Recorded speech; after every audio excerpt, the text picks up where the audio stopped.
실망스러운 흐름입니다. 개장 초하고 현재 조금 달라진 면을 살펴보면은 달러 환율이 소폭 하락 정도였는데 지금은 큰 폭으로 하락하면서 1,080원대로 떨어져 있습니다. 아마 이 부분이 시장에는 상당히 좀 부담으로 받아들여지는 것 같고요. 자, 어려운 시장 어떻게 대응해야 될지 삼민의 전략에서 대응 전략을 세워봅니다. 오늘 이 시간에는 머니투데이 방송의 이학영 전문위원과 라임 투자자문의 임태근 상무 두 분과 함께합니다. 안녕하십니까? 안녕하십니까? 시장 중심이 되는 키워드를 알아봅니다. 5위부터 3위까지의 키워드를 화면을 통해서 확인해 보도록 하겠습니다. 오늘의 5위 키워드는 두산중공업 사흘째 하락입니다. 두산중공업이 사흘째 하락하고 있습니다. 두산건설에서 유상증자를 추진한다는 소식이 주가에 부담으로 작용하고 있습니다. 4위 키워드는 철강주 반등입니다. 춘절 효과에 대한 기대감 등으로 철강주가 반등하고 있습니다. 최근 중국의 강철공업협회는 철강산업이 최악의 상황을 지나고 있다고 분석하고 있습니다. 3위 키워드는 모바일 게임주 반등입니다. 셧다운제 완화 기대감에 힘입어 모바일 게임주가 반등하고 있습니다. 관련 내용과 대응 전략을 세워봅니다. 중국의 강철공업협회에서 우리나라 철강협회랑 비슷한 데인 것 같습니다. 저도 정확히는 모르겠는데 지난해 철강업체들 실적이 워낙 안 좋았고 그러면서 이제는 어정쩡 바닥을 지났다. 뭐 이런 얘기를 좀 하고 있습니다. 또 뭐 춘절을 맞이해서 철강 가격 중국 내에서 인상 얘기도 좀 들려오는 것 같은데요. 근데 개장 초에 비해서 철강주의 상승 탄력, 반등 탄력은 좀 현재는 좀 많이 둔화되어 있는 상황입니다. 임태근 상무가 철강주 대응 전략 좀 세워주세요. 예, 철강주가 최근에 이제 중국 쪽의 기대감으로 인해서 좀 반등을 시도해오고 있는 모습입니다. 사실 이제 포스코만 놓고 봤을 때는 4분기 실적이 시장이 예상했던 것보다 조금 잘 나오긴 했지만 여전히 좀 부진한 실적을 거듭을 했었고요. 그리고 이번 1분기 같은 경우는 포스코 기준으로 봤을 때 이제 원재료 가격이 많이 하락을 하면서 이익 자체는 좀 괜찮게 나올 가능성이 높습니다. 다만 이제 중국 같은 경우는 철강 산업 자체가 사실 뭐 최악의 상황을 이제 지나고 있다고는 하지만 왜냐면은 중국 같은 경우는 아주 구조적으로 지금 공급 과잉된 상태가 지속이 되고 있습니다. 그래서 이 공급 과잉에 이제 정점을 찍은 것은 맞는데, 왜냐하면 추가적으로 이제 공급을 늘리려면은 중국 같은 경우는 어떤 은행이나 이런 데서 대출을 이제 철강업체들에게 해줘야 되지만 은행들이 이제 제 대출을 해주지 않으면서 추가적인 어떤 공급 시설은 늘어나지 않고 있습니다. 그렇지만 이미 늘어났던 시설에 대한 어떤 구조조정도 전혀 진행이 되고 있지 않거든요. 그래서 이들 산업들 같은 경우는 상당히 한 중장기적으로 지방 정부들이 끼고 같이 이제 구조조정을 점진적으로 해나갈 수밖에 없는 상황입니다. 그래서 제가 봤을 때 이 구조조정이 마무리될 때까지는 철강 산업 자체가 추세적으로 올라간다고 판단하기 상당히 좀 어렵고요. 앞서 말씀드린 대로 어떤 원재료 가격 하락으로 인해서 어닝 자체가 단기적으로 좀 회복되는 국면, 그리고 중국의 전인대를 앞두고 또 어떤 새로운 어떤 수요가 살아날 것이라고 하는 그 기대감이 반영되는 국면, 이런 국면에서 단기적으로 대응할 수 있는 거지 현재 이 업황 자체가 턴어라운드 한다 이렇게 보기는 아직까지는 좀 이르지 않나 이렇게 판단합니다. 일단 뭐 어느 정도 바닥권을 다지고 있다는 데 대해서는 공감을 많이 얻고 있는 것 같은데요. 사실 저희 이제 마감 60분에서 전화 연결을 철강이라든지 화학이라든지 소재주 쪽으로도 연결을 좀 많이 했었는데 긍정적으로는 볼 때 조금 여유 있게 접근하자 이런 시각이 대부분이었습니다. 이런 시각도 참고하시면 좋을 것 같습니다.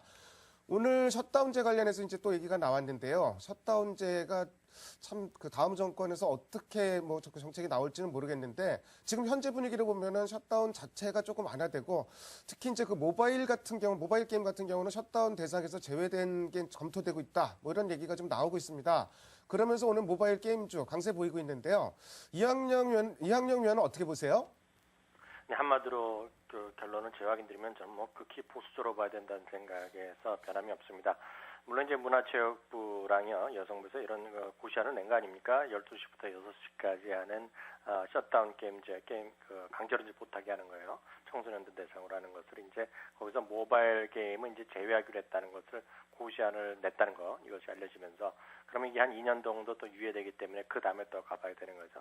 일단 최악의 국면은 모바일 게임 회사들이 좀 벗어났다는 것은 저도 분명히 인정합니다.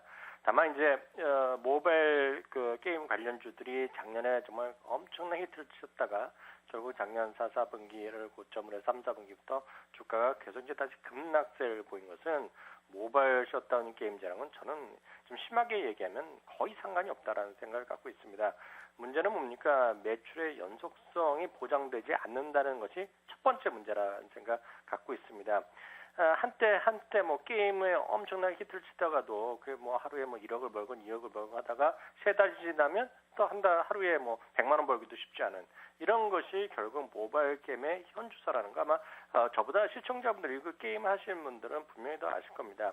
두 번째는 계속 말씀드리지만 낮은 진입 장벽이죠. 예를 들어서 수백 명이 있는 모바일 게임 회사도 있는 반면에요. 1인 기업도 또 상당히 많이 있는 것으로 알려지고 있습니다.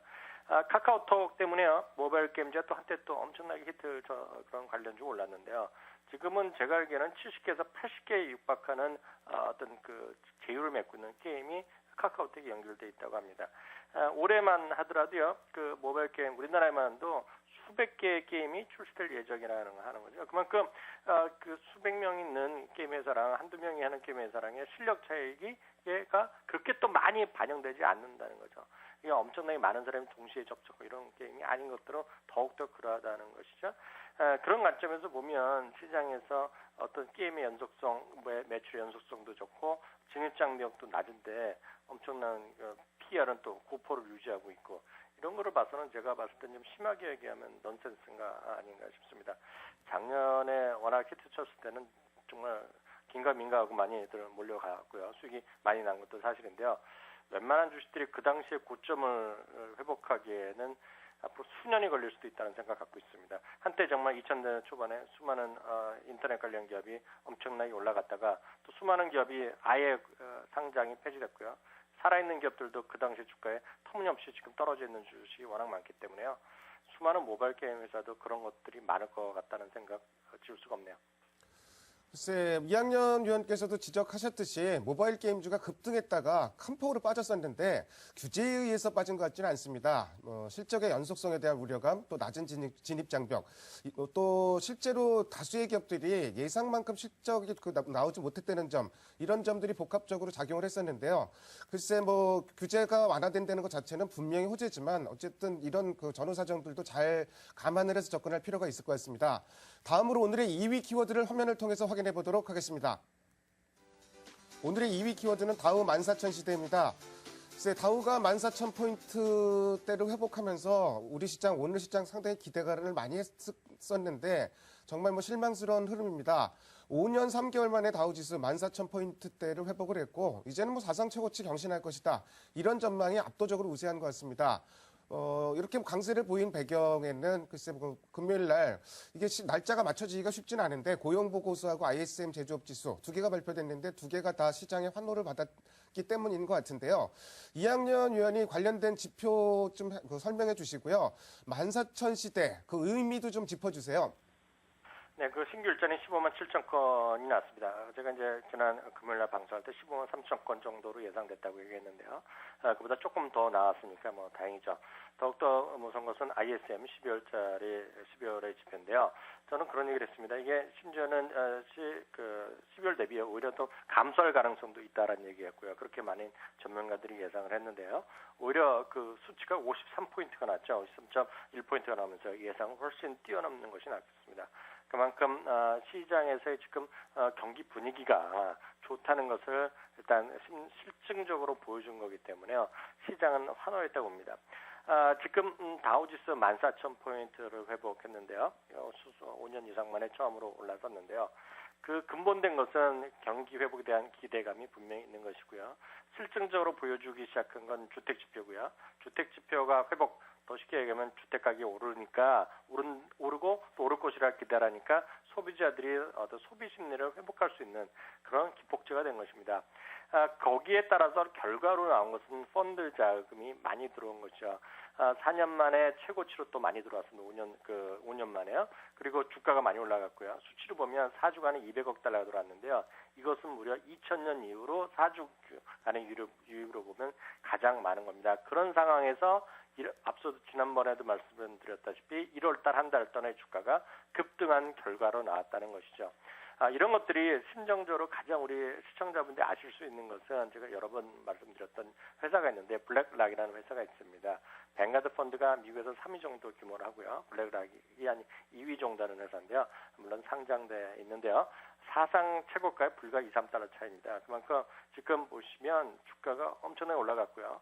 올해만도 15% 올라갔는데 지금 주식을 하는 미국에서 가장 뭐 적극적으로 투기적으로 추천을 하는 회사의 그 전략가들 보면 블랙락이라는 회사를 많이 얘기합니다. 그만큼 시장에서의 관심이 주식 쪽에 몰려 있는 건 맞습니다.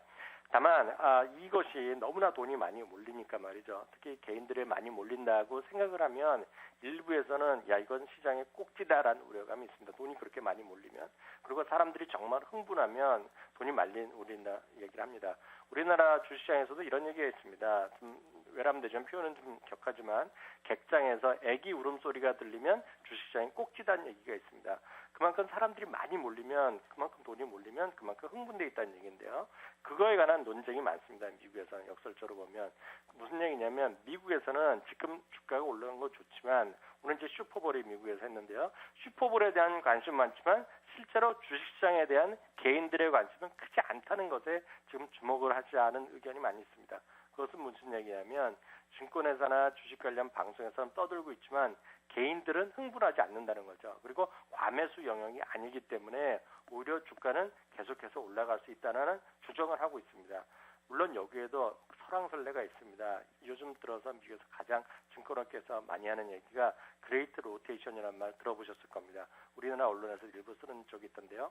대전환입니다. 그러니까 돈이 많이 움직인다는 얘기입니다. 더 쉽게 얘기해서 안전자산에서 투기자산으로 즉 채권에서 주식으로 옮긴다는 얘기인데 시티그룹 같은 곳에서는 지금 돈이 많이 오고 있다고 합니다. 실제 전환되고 있다는 얘기하는데요.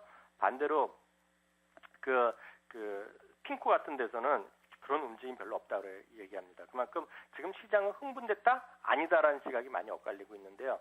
전반적인 시각은 지금 펀드의 자금, 기관 투자가나 법인들은 돈이 많이 왔지만은요. 정말 시장에서 흥분의 척도로 나타나는 개인들은 흥분한 적이 없고 아직까지 반신반의하고 있다. 돈이 엄청 몰리고 개인들이 점심 먹으면서도 얘기하고 저녁 먹으면서도 주식 얘기를 할 때가 꼭지인데 지금 그런 사람은 거의 없다는 측면에서 주시장은 더 가야 된다는 주장이 지금은 더 많습니다. 결론 삼아서 다시 한번 말씀드리면 주가는 계속 직선으로 올라갈 수는 절대 없습니다만요. 이번 타임에 최소한 다우나 S&P 모두 사상 최고가를 한번 찍고 올 가능성은 커 보입니다.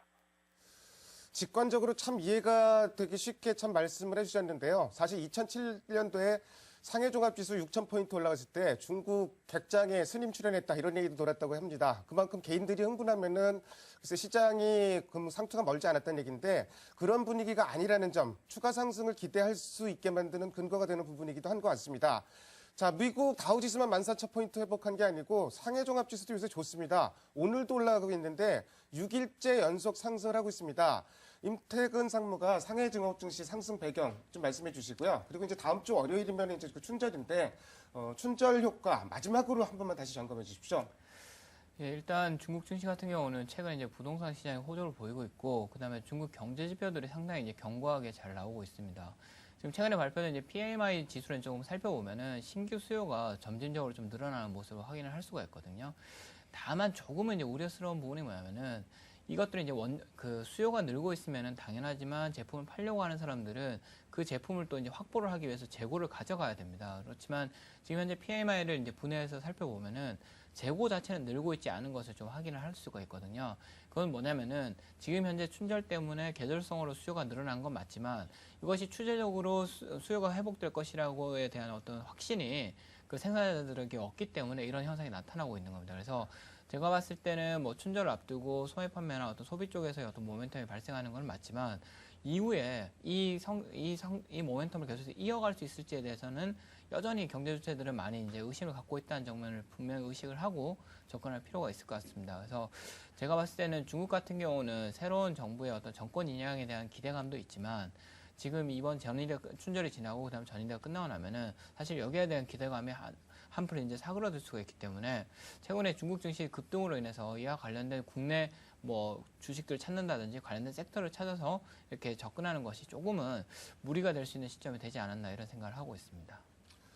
사실 뭐 우리 시장 내부적인 분위기하고도 연관이 깊겠지만 과거에 이제 뭐 중추절이라든지 춘절 있으면은 그거 앞두고선 특히 이제 그 중국의 소비 관련주 뭐 카지노도 올라가고 관광 쪽도 올라가고 좀 이런 쪽으로 좀 그 바람이 불었었는데 이번 바람 자체는 굉장히 미약한 것 같습니다. 다만 중국 상해 증시가 이렇게 계속 올라가고 있다는 점, 이 점은 뭐 시차가 발생하더라도 우리 시장에 좀 긍정적으로 작용할 여지는 있는 것 같습니다. 다음으로 오늘의 2위 키워드를 화면을 통해서 확인해 보도록 하겠습니다. 오늘의 1위 키워드는 여전한 디커플링입니다. 오늘 너무너무나 실망스러운 흐름입니다. 그래도 오늘 뭐 약보합까지 밀릴 거라고 생각은 안 했었는데 환율 영향이 좀 큰 것 같고요. 어쨌든 많은 투자자분들이 이런 디커플링이 앞으로도 얼마나 더 이어질지 많이 답답하실 것 같은데 이학년 위원이 대응 전략 좀 세워주십시오. 네, 다시 한번 디커플링의 가능성에 대해서 얘기해 드리고 싶은데요. 지금 시장은 디커플링 언제 풀리느냐? 분명히 풀릴 겁니다. 다만 그 시간이 문제라는 생각에 변함이 없습니다. 논리적으로 정말 심정적으로나 논리적으로 설명할 게 없습니다. 왜 우리나라 주식시장이 떨어지는지. 다만 하나하나 그 요인들 찾아보면 시장이 지금 디커플링이 되는 이유도 충분히 우리가 이해는 할 수 있을 것입니다. 첫 번째는요, 펀드의 자금이 한쪽으로 쏠려 있다는 것을 우리 시청자분들 꼭 좀 이해하셨으면 좋겠습니다.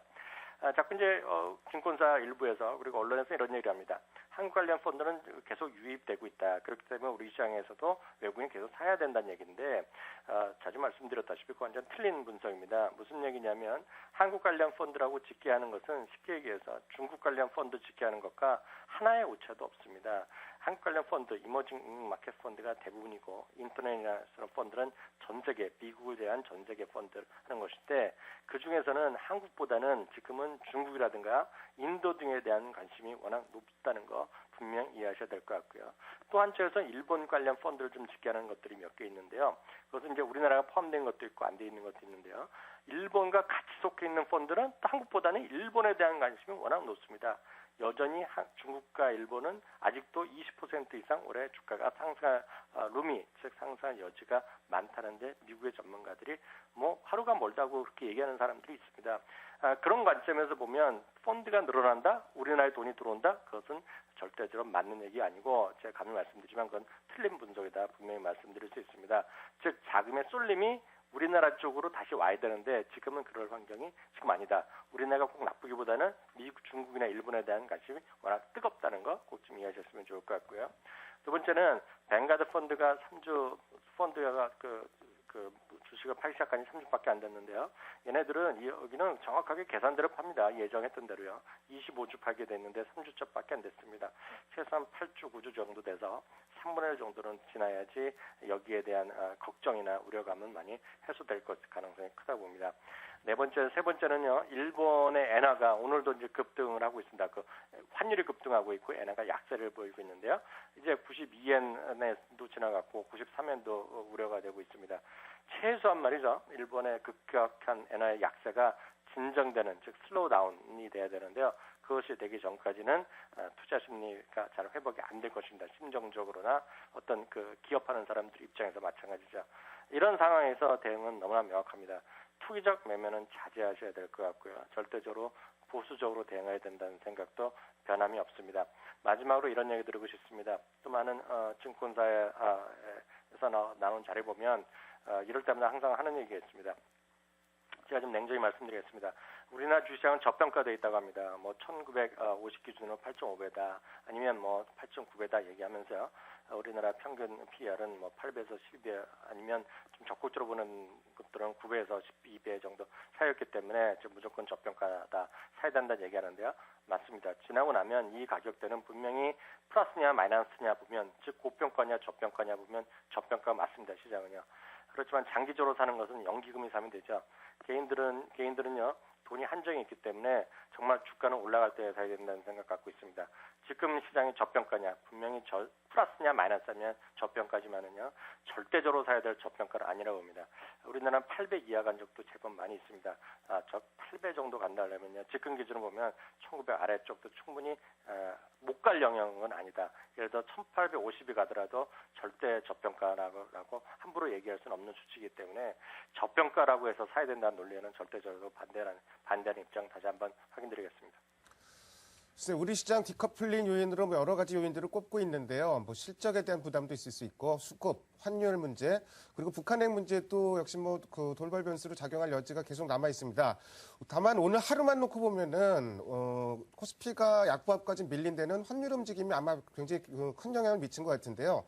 오전만 해도 별 변화가 없던 그 달러원 환율이 급격하게 내려오고 또 엔화는 급격한 약세로 가고 좀 이런 흐름인데요. 임태근 상무가 환율 관련 내용 좀 정리해 주시고요. 전반적인 시장 대응 전략도 제시해 주세요. 아무래도 최근에 가장 디커플링의 큰 원인은 어쨌든 간에 환율에서 그 키팩터라고 생각할 수밖에 없을 것 같습니다. 지금 최근에 이제 환율이 조금 이제 약세되던 흐름이 좀 이제 강세로 좀 전환이 되고 있는데 1,100원 선이 아무래도 좀 심리적인 좀 마지노선에 좀 작용을 하고 있는 것 같고요. 그리고 외국인들 같은 경우는 사실은 이제 이 1,000원대에서 이제 매수했던 금액들은 지금 이제 1,100원대까지 오게 되면은 수익률이 약 한 7% 이상 이렇게 수익이 났던 걸로 저희는 확인을 하고 있습니다. 대충 추정해보고 있는데요. 다만 최근에 이제 조금 이제 환율이 다시 이제 조금 강세로 보이기 시작하면서 이 수익률을 이제 그 차익 실현하고자 하는 그런 욕구가 많이 늘어날 수 있다고 저희가 보고 있고요. 다만 이제 이것들이 끝나는 물량 자체는 이제 좀 한풀 좀 꺾일 수 있는 국면에 좀 들어가지 않나 생각을 하고 있습니다. 아무리 단기적인 환율 팩터를 고려한다고 하더라도 미국과의 어떤 그 디커플링 자체가 지금 너무 극심하게 발생을 하고 있거든요. 수익률 격차만 놓고 봤을 때는 사실 2000년대 이후에 가장 비정상적인 영역에 지금 진입이 되고 있습니다. 아무리 저희만의 특수한 상황이 있다고 하더라도 이 자체는 좀 너무 과도한 측면이 있고요. 그리고 미국과 어떤 PER을 비교해 봤을 때 절대적인 PER이 저희가 8배냐 9배냐가 싸냐 비싸냐 이런 논쟁을 할 필요가 없이 미국의 PER 대비 저희 PER로 했을 때 상대 PER을 그릴 수가 있거든요. 그렇게 되면 이것이 뭐 20%든 30%든 할인받는 폭이 일정하게 유지가 되는 건데 2010년 이후에 최저치를 지금 기록을 하고 있기 때문에 상대적으로도 너무 싼 국면에 지금 현재 들어가고 있는 겁니다. 그래서 제가 봤을 때는 조금 비현실적인 어떤 요인들 때문에 그러니까 조금 이제 우려가 너무 컸던 거죠. 사실 엔화 약세에 대한 우려가 너무 컸기 때문에 저희가 이제 좀 강세를 보이면서 피해를 봤던 건데 이런 부분들이 좀 해소되면서 외국인들의 어떤 매도세는 좀 잦아들 것으로 보고 있고요. 최근에 이제 뱅가드 같은 경우에 이제 이슈가 계속 되는 것이 사실 자신들이 고지했던 것 바에 의하면은 주간 단위 평균으로 한 0.5% 정도 비중을 줄여나가겠다 이야기를 했었는데 사실 1월을 놓고 봤더니 한 0.7% 정도가 되는 것으로 이제 나타났습니다. 그러니까 애초에 고지했던 것보다 약 한 50% 정도 좀 더 규모가 크게 1월에 좀 진행이 됐기 때문에 여기에 대한 단기적 영향이 있었던 거고요. 결국에는 뭐 0.5%였던 것을 0.7% 했다는 말은 다음 달이 되면 0.5%해야 되는 걸 0.3%를 해야 된다는 이야기가 되는 거거든요. 그러니까 결국에는 외국인의 매도 수급 자체가 좀 완화될 수밖에 없는 그런 국면에 들어가고 있는 것 같습니다. 그래서 현재 지수대라면 상당히 저희가 봤을 때는 좀 매력적인 지수대로 생각을 하고 있고요. 단기에 급반등하기는 아직까지는 엔화의 영향이 있기 때문에 뭐 기대하기 좀 어렵지만 밸류에이션상으로 역사적으로 좀 저점대 계속해서 머무르고 있는 금융업종이라든지 증권업종 이런 업종들 같은 경우는 좀 더 관심 있게 볼 필요가 있지 않나 저희는 생각하고 있습니다. 디커플링의 여러 가지 요인 중에서 글쎄 뭐 수급 요인이냐 뭐 예측하기가 힘들고요. 실적 같은 경우는 이제 어느 정도 시장에 대한 부담이 피크를 지난 것 같습니다. 다만 최근에 환율이 뭐 하루에 뭐 10원씩 막 왔다 갔다 하는 이렇게 뭐 변동이 크게 나타나면은 참가자들이 좀 불안할 수밖에 없는 상황인 것 같은데요. 일단 뭐 외환 시장이 안정된 환율 변동폭이 축소되는 이런 점이 좀 우선적으로 확인돼야 될 것 같습니다. 지금까지 5가지의 키워드를 통해서 오늘 시장의 흐름을 살펴봤습니다. 두 분 말씀 잘 들었습니다. 감사합니다. 네, 감사합니다.